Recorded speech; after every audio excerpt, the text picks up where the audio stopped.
Bismillahirrahmanirrahim. Assalamualaikum warahmatullahi wabarakatuh. Kenalkan, nama saya Afifah Mudrikah dari Prodi Sistem Informasi kelas 5, Sekolah Tinggi Teknologi Terpadu Nurul Fikri. Kali ini saya ingin mempresentasikan kegiatan saya selama mengikuti program studi independen bersertifikat Kampus Merdeka Batch 5. Dengan mitra Infinite Learning mempelajari tentang local game development. Berikut adalah garis besar materi yang saya dapat selama mengikuti kegiatan ini.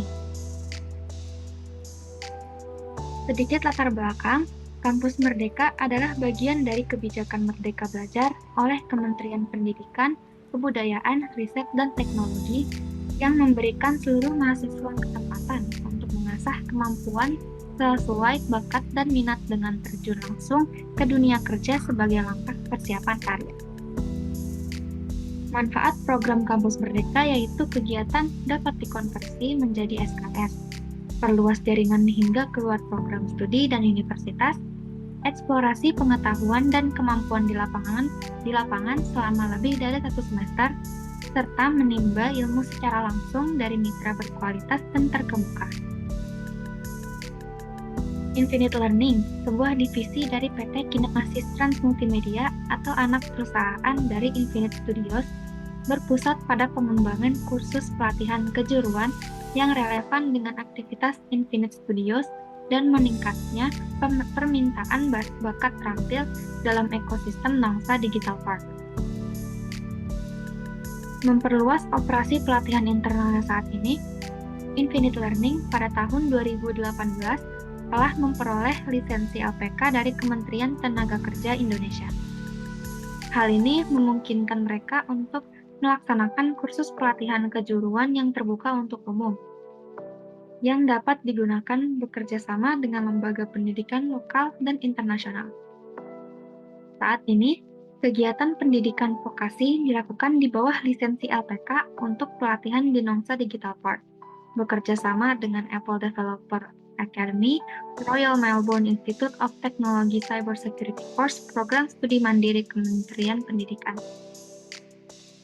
Rumusan masalah proyek saya yaitu bagaimana cara kerja game developer membuat sebuah game.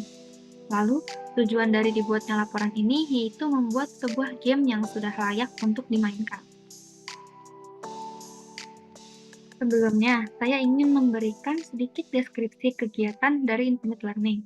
Jadi, game development memberikan satu pengalaman bekerja sama membuat sebuah aplikasi game di platform Unity selama 1 semester. Program ini dibagi menjadi beberapa fase yang mengikuti pola project management menggunakan Scrum. Tiap individu membentuk sebuah kelompok kecil yang terdiri dari seorang game designer, game programmer, dan game artist. Nah, sekarang saya akan membicarakan tentang apa sih project yang saya lakukan. Jadi, project yang saya lakukan ini adalah project membuat game bertema lokal 2D menggunakan Unity bersama anggota kelompok yang sudah ditentukan. Jadi, tema game kelompok saya ini yaitu Mystical Secrets of Java Island. Tema gamenya itu lokal dan 2D, lalu genre gamenya RPG, platformer, dan combat. Setelah dibuatnya kelompok, ditentukannya role untuk tiap anggota agar memiliki clear view untuk membagikan tugas pengerjaan project. Setelah itu, mengikuti flow pembelajaran untuk membuat game dari Infinite Learning, tiap anggota akan melakukan tugas dari tiap role masing-masing dan berdiskusi agar semua on the same page dan tidak berbeda-beda atau berantakan. Selain itu, kelompok juga diberikan tugas untuk mengerjakan capstone project activity yang disediakan di LMS RMIT, yang dimana itu ada hubungannya dengan project game yang sedang dikerjakan. Nah, role saya dalam kelompok ini adalah sebagai game designer bersama 2 anggota lainnya. Karena saya masih pemula dalam hal game development ini, saya lebih banyak membantu game designer lainnya sambil belajar banyak apa saja sih tugas seorang game designer. Salah satu tugas seorang game designer yaitu adalah membuat game design documentation atau GDD. GDD ini adalah sebuah dokumen berisi desain game, seperti tema game, judul game, game overview, cerita dan setting dalam sebuah game, referensi yang digunakan, game mekanik, level design, game flow, core event, sound effect dan background music, dan masih banyak lagi. Semua itu dikerjakan secara bertahap oleh game designer dan dibantu oleh anggota kelompok lainnya dalam berdiskusi kelompok. Nah, beginilah tampilan dari hasil project game kelompok saya. Bisa dilihat, ini Mini 2 ini dibuat oleh game artis kelompok saya, logonya dan main menu dalam gamenya.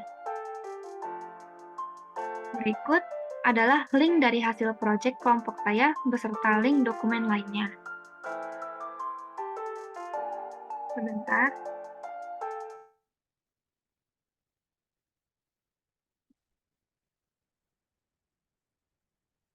Bila diklik linknya, kita diklik link yang tadi, akan membawa kita ke halaman ini, dan bisa dilihat di sini sudah ada beberapa orang yang memberi rating terhadap game kelompok saya.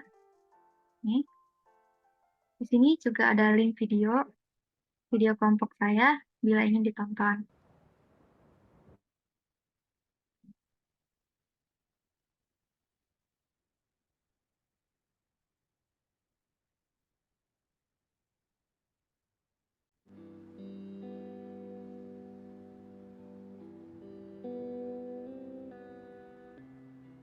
Nah, sekarang apakah tujuan awal saya sudah tercapai?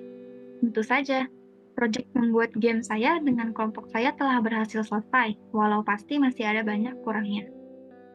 Bisa disimpulkan bahwa kegiatan ini memberikan saya wawasan yang luas terhadap kerja sama tim, menunjukkan pentingnya berkomunikasi antara anggota tim dan antara menti dengan mentor, serta menuntut rasa kedisiplinan dan tanggung jawab terhadap kegiatan studi independen bersertifikat ini.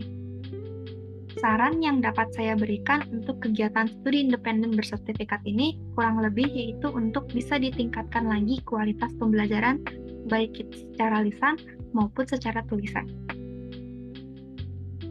Sekian presentasi kegiatan MBKM saya, kurang lebihnya mohon maaf.